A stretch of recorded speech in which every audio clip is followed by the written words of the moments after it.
পরীক্ষা নেওয়ার পরিকল্পনা করেছি এবং যে এই পরীক্ষায় সফল হবে তাকে আমি পুরস্কার দেব। এ তো বেশ শুভ সংবাদ। এই পুরস্কার সেই ব্যক্তি পাবে যে ভালো কাজ করবে, ভালো চিন্তার মাধ্যমে বাকি মানুষদের কাছে এক অনুপ্রেরণার উদাহরণ হবে। বাহ, বাহ, সাধু সাধু, খুব ভালো প্রস্তাব মহারাজ। ভালো না ছাই, এটা কোনো পুরস্কার নয়। ছে, ভালো কাজ করার কি চারটিখানি কথা? মহারাজ, একটা অনুরোধ ছিল। তোমার আবার কি অনুরোধ? বলছিলাম এখন আমাকে একটু বেরোতে হবে। আসলে আজ আমার নাতি নাতনিদের দল বাড়ি আসবে অনেক দিন পর, তাই ওই আর কি একটু গল্প আড্ডা খাওয়া দাওয়ার ব্যাপার আছে, এই আর কি। কোথাকার কোন রাজা এলো আমার? যখন ইচ্ছে আসবে, যখন ইচ্ছে যাবে, আর সেগুলো নাকি আমাদের মেনেও নিতে হবে। উফ, মন্ত্রী, এই হিংসুটে পানাগুলো কবে বন্ধ হবে তোমার বলো তো? তুমি যাও তো গোপাল। মানুষের ভালোবাসা পাওয়া, জনপ্রিয় হওয়া এত সহজ নয়। অনেক ধন্যবাদ মহারাজ। আমার তো বেশ গর্ব হয় তোমার জন্য, আর আমি চাই যে গোপাল আরো ভালো কাজ করে সেরা নাগরিক সম্মান পেয়ে এই কৃষ্ণনগরের মুখ আরো উজ্জ্বল করুক। নিশ্চয়ই মহারাজ, চেষ্টা করব। তবে পুরস্কারের কথা ভেবে আমি কোনোদিন কাজ করি না মহারাজ। যেটা আমার ঠিক মনে হয় তাই করি। এবার আমায় অনুমতি দিন, আমি আসি। হুম, বেশ বেশ, যাও যাও।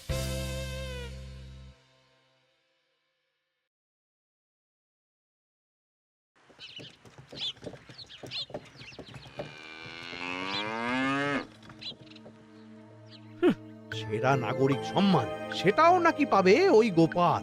বাবা, মহারাজের কি আদিক্ষেতা গোপালের প্রতি, দেখেও গা জ্বলে যায়। ও কি একাই আছে নাকি যে বেশি জনপ্রিয়? আমিও হব। হ্যাঁ, কি করি? যাই, একটু গোপালের বাড়ি উঁকি মেরে দেখে আসি যে কি এমন মহান কাজ করে।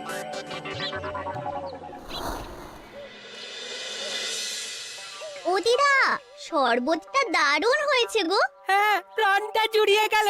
আর একটু খাবি নাকি তোরা? না না গিন্নি, বেশি শরবত খেলে বাকি কিছু আর খেতে পারবো না। তুমি বরং ওই তরমুজ, জাম, যা যা ফল এনেছি সব এনে দাও। আচ্ছা আচ্ছা, সেই ভালো। আজকের দিনটা পুরো জমে গেল, মানে কোনো তুলনা হয় না। সে আর বলতে, গোপাল দাদুর জায়গা কেউ কোনোদিনও নিতে পারবে না। কয়জন দাদুকে দেখেছে ওরা জীবনে? এসব তো আমিও খাওয়াতে পারি। বেশি বাড়াবাড়ি। এই নে সোনারা আমার, তোদের জন্যই তো তোদের দাদু এসব এনেছে। হ্যাঁ, এই তোরা খা, কেমন? লজ্জা করিস না কিন্তু। সে আর বলতে, ও দাদু, তুমি এবার পরের গল্পটা বলো তো। কি ব্যাপার, মন্ত্রী মশাই হঠাৎ আড়ি পাচ্ছে কেন? কই গো দাদু, চুপ করে আছো যে? হ্যাঁ, বলছি। এবারে বুঝলি, এবারে তোদের একটা অন্যরকম গল্প বল। ধুর, আরে কি বলছে সব ঠিক করে শোনাও যাচ্ছে না। আর একটু ভালো করে উঁকি দি।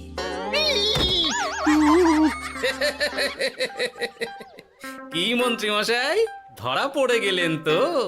ওই জন্যই বলে অতি কৌতূহল ভালো নয়। কিসের কৌতূহল শুনি? কিসের কৌতূহল? তুমি কি ভাবছিলে যে আমি আড়ি পাচ্ছিলাম? মোটেই না। আমি একটা দরকারি জিনিস খুঁজতে ভুল করে চলে এসেছি এখানে। হ্যাঁ। আপনি কত ধরনের ভুল করতে পারেন সেসব আমার জানা আছে মন্ত্রী মশাই। এখন আমি সব আপোষ করে নিচ্ছি। এরপর এমন হবে যে লোকে তোমাকে পাপোশ করেও পুজবে না।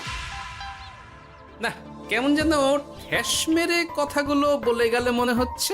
মন্ত্রী মশাই অমন করে রেগে গেলেন কেন গোপাল দাদু? আমিও তো সেটাই ভাবছি রে। যাকে সেসব বাদ দে, নে আমরা বরং গল্পে ফিরি। সেই ভালো।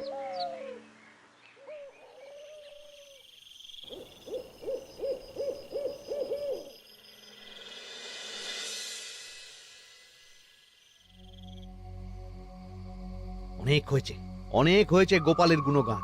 এবার থেকে আমিও এমন কিছু করব যাতে আমি গোপালের থেকেও বেশি জনপ্রিয় হই। কিন্তু তার জন্য গোপালের কাজকর্মের ওপর একটু নজর রাখতে হবে।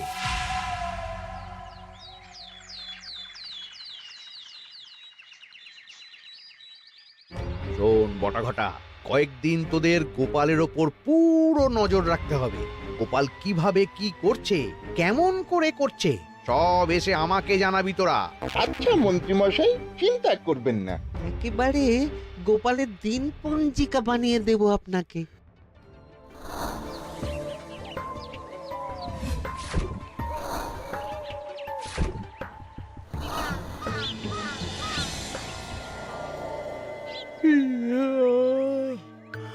ওহ, দুপুরের ঘুমটাও একটু ঠিক করে ঘুমোতে দিবি না রে তোরা?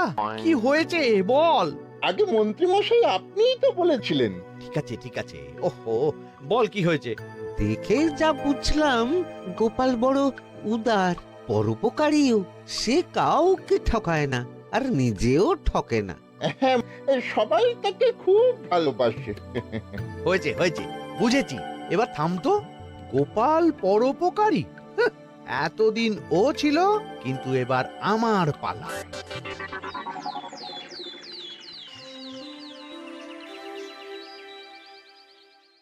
মহারাজ, আমার একটা কাজ আছে, তাই আজ একটু তাড়াতাড়ি বেরোতে হবে। দয়া করে অনুমতি দিন। তোমার আবার আজ কি কাজ আছে? কেন মহারাজ, আমার কি কোনো নিজের কাজ থাকতে পারে না? আপনার যদি আমার উপর কোনো সন্দেহ থাকে, তাহলে আপনি নজর রাখতে পারেন। আহা মন্ত্রী, আমি কি সে কথা বলেছি একবারও? তাহলে এটা যদি গোপাল বলতো, তাহলে কি আপনি ওকে এত প্রশ্ন করতেন? এর মধ্যে আবার আমি আসছি কোথা থেকে? দেখছেন তো মহারাজ, কেমন আগ বাড়িয়ে ঝগড়া করতে আসে। ওহো, ঠিক আছে মন্ত্রী, তুমি যাও। ও কি, আবার কি হলো? প্রণাম করছো কেন? এই, ভালো কাজ শুরু করার আগে আপনার আশীর্বাদ নিয়ে নিলাম মহারাজ।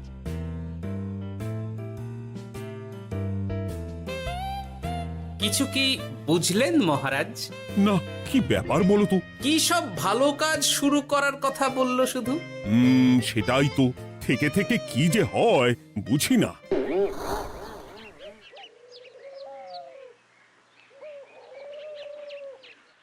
তা বলেছিলাম, সব মনে আছে তো? আজ থেকে তোদের কাজ হলো শুধু আমার গুণগান করা, লোকের কাছে আমার কাজের প্রশংসা করা। আচ্ছা মন্ত্রীমশাই। আপনি যেমন বলেছেন ঠিক তেমনটাই হবে।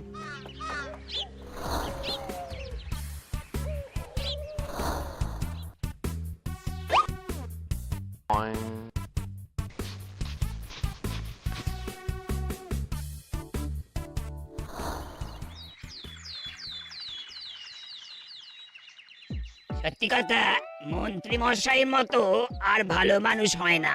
ওনার মন অনেক বড়। সে আর বলতে। বরাবরই তো খুব বড় মাপের মানুষ। আরে আরে গোপাল দাদা, আরে কোথায় চললে? এই রাজসভায়। ও মা, তাহলে তো তোমার সাথে মন্ত্রী মশাইয়েরও দেখা হবে। হবে বই কি? বাহ বাহ বাহ বাহ, তাহলে তুমি একটু ওনাকে আমার গিন্নির তরফ থেকে ধন্যবাদ জানিয়ে দিও। গতকাল উনি আমাদের অনেক সাহায্য করেছিলেন কি না? সাহায্য? মন্ত্রী মশাই? আচ্ছা, ঠিক আছে।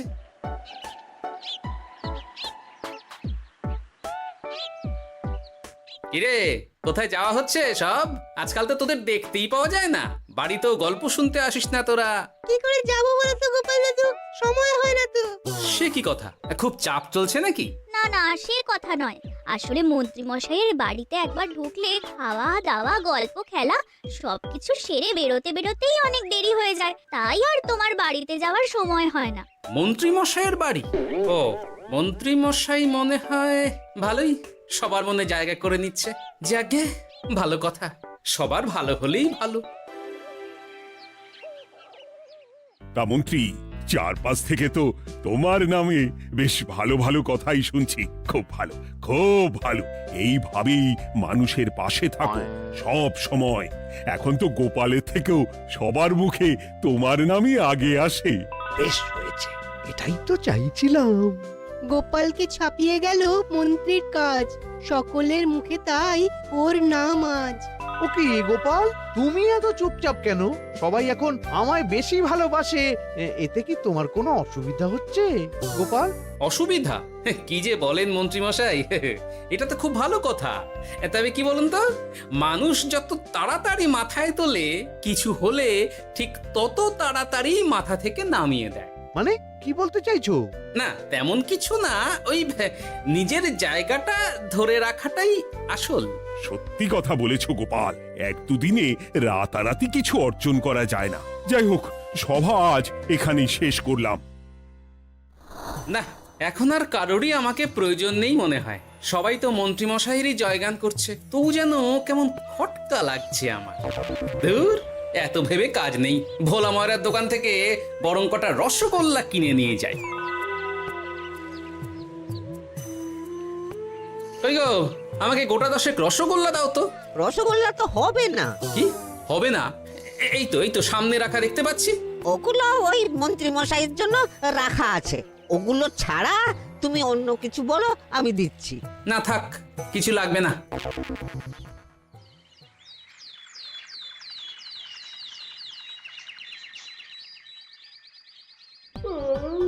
ও কি গো, বলি কত বেলা হয়ে গেল, তুমি এখনো রাজসভায় গেলে না?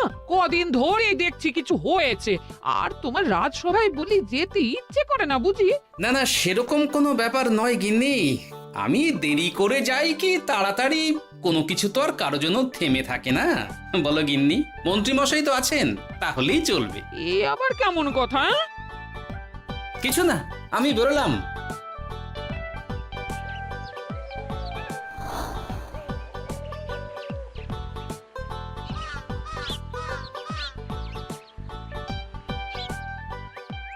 কিরে, তোরা সব এখানে দাঁড়িয়ে কেন?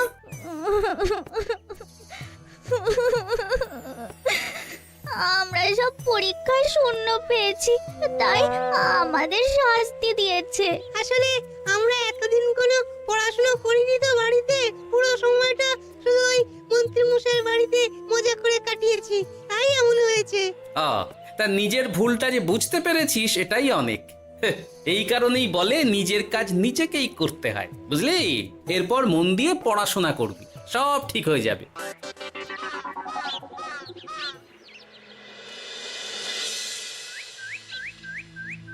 ও কি গো ভোলা মায়েরা, এমন মুখ বেজার করেছে কেন? আর কি বলি গোপাল দাদা, খদ্দের একটাও নেই। বসে বসে শুধু মাছি তাড়ানো ছাড়া আর কোনো কাজই নেই। কেন, হঠাৎ এমন কেন হলো? ওই মন্ত্রী মশাইয়ের জন্য উপকার করে দেওয়ার নাম করে আমাকে দুধ থেকে ছানা মেখে দেওয়ার কথা বলেছিল। আমিও খুশি মনে রোজ দুধ পাঠিয়ে দিতাম ওনার বাড়ি। তারপর?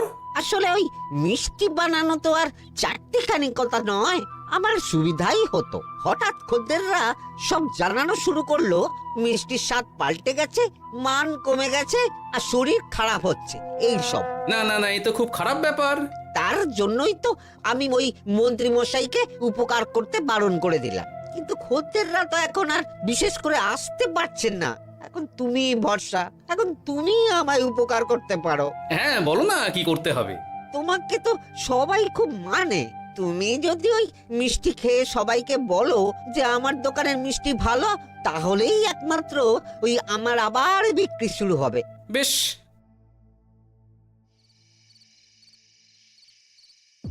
শোনো শোনো, তোমাকে না একটা কথা বলার আছে।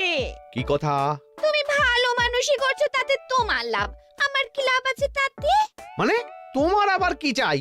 সোনার গয়না, আমার একটা নতুন সোনার হার চাই। হ্যাঁ, না দিলে কিন্তু আমি চলে যাব।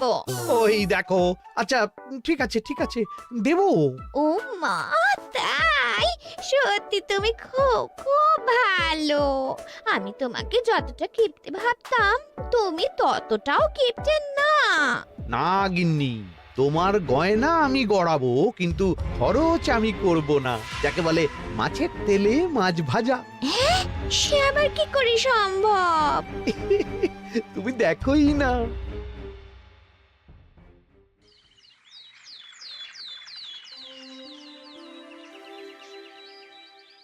মহারাজ, আপনার কাছে একটা অনুরোধ ছিল। হ্যাঁ বলো না। এই আগামী সপ্তাহে আমি সকলকে বিনামূল্যে বস্ত্র ও খাদ্য সামগ্রী বিতরণ করতে চাই। আর তার জন্য আমার ইচ্ছা যে আপনি সেখানে প্রধান অতিথি হয়ে আসুন। বাহ বাহ বাহ, এ তো ভারী উত্তম প্রস্তাব, নিশ্চয়ই যাব। অনেক ধন্যবাদ, এই তো আমার পরম সৌভাগ্য মহারাজ। কি খুশি তাহলে? এই আর একটা কথা, মানে বুঝতেই তো পারছেন, অনেক খরচ, তাই অল্প পরিমাণ যদি মোহর মানে আপনার যেটা ভালো মনে হয়। বুঝেছি বুঝেছি, আর বলতে হবে না। আপনি মহান মহারাজ, আজকে বুঝতে পারলাম আপনি সকলকেই সমান চোখে দেখেন। কি হয়েছে গো, তোমরা সকলে এখানে? বড় বিপদে পড়ে এসেছি গো দাদা। কি হয়েছে একটু খুলে বলো দেখি। মন্ত্রী মশাইয়ের অতি উপকারের ঠেলায় আমাদের সকলেরই বড় সমস্যা দেখা দিয়েছে। প্রথম বুঝতে পারিনি, কিন্তু এখন বুঝতে পারছি। দয়া করে কিছু একটা করো গোপাল দাদা। বুঝলাম, ঠিক আছে, আমি দেখি কি করতে পারি। যা বুঝছি, কিছু একটা করে মন্ত্রীমশাইয়ের উপকার থেকে সকলকে বাঁচাতেই হবে। কিন্তু কি করি পেয়েছি উপায়। সামনেই বস্ত্র ও খাদ্য সামগ্রী বিতরণের অনুষ্ঠান করবে বলেছে না? ওটাতেই কিছু একটা করতে হবে। যা বললাম তাহলে বুঝলি তো? ভালো করে মন্ত্রীর উপর নজর রেখে আমাকে সবটা জানা। হ্যাঁ গোপাল দাদু, কোনো চিন্তা করো না, মন্ত্রী মশাইয়ের আসল রূপ সামনে আসবেই।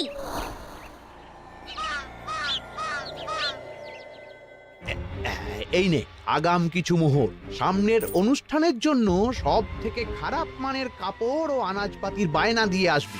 বাকি যেটুকু দাম থাকে সেটা আমি অনুষ্ঠানের দিন দিয়ে দেবো। আচ্ছা মন্ত্রী মশাই। মন্ত্রী মশাইয়ের চালাকিটা একবার দেখলি? বিতরণের নাম করে সব খারাপ জিনিসগুলো বিতরণ করার তালে আছে। খুব ভালো কাজ করেছিস। এখন বরং তোরা যা, আমাকে একটু বেরোতে হবে, বুঝলি? আচ্ছা দাদু।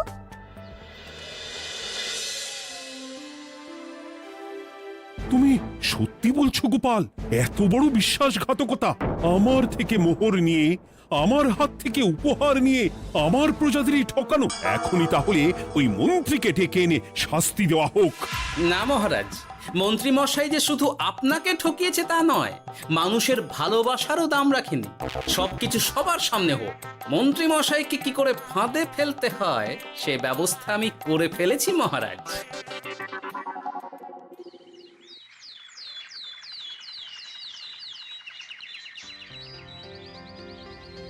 যাক বাবা, এই সুযোগে প্রচুর মোহর হাতে চলে এলো।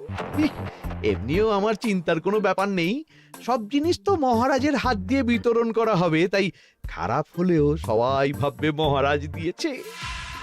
শোন, এবার তোরা গিয়ে মন্ত্রীকে ওখান থেকে সরিয়ে আন। ততক্ষণে আমি আমার কাজটা মিটিয়ে নিই। আচ্ছা।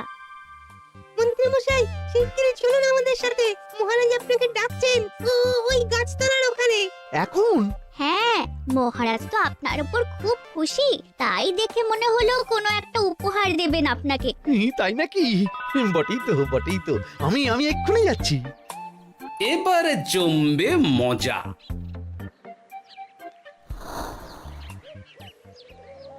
কই দেখি, কেউ তো কোথাও নেই। আমাকে যে বললো মহারাজ ডাকছেন, ধুর, আমি বরং মঞ্চেই ফিরে যাই।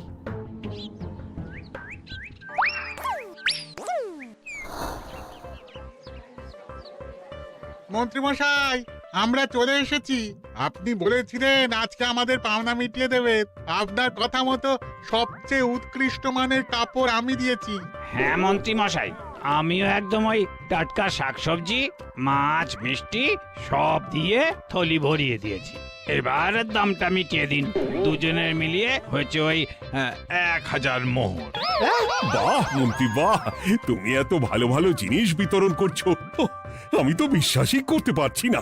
মোটেই না, আমি অত দাম দিতেই পারবো না।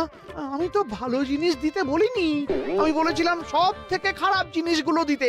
কি বললেন মন্ত্রী মশাই? এই রে, এই ধরা পড়ে গেলাম মনে হয়। তোমার এত বড় সাহস, তুমি আমার রাজ্য থেকে এইভাবে মানুষকে ঠকাবে? আমায় ক্ষমা করে দিন মহারাজ, আমি ইচ্ছা করে এমন করিনি। আর আমি কোনো কথা শুনতে চাই না। উপকারের নাম করে তুমি আমার প্রজাদের যা অপকার করেছো সব আমি জানি। তোমাকে শাস্তি পেতেই হবে। প্রহরী, বন্দি করো মন্ত্রীকে। মহারাজ, আর হবে না, আর হবে না মহারাজ, আর হবে না। ওই জন্যই বলে যেমন কর্ম তেমন ফল।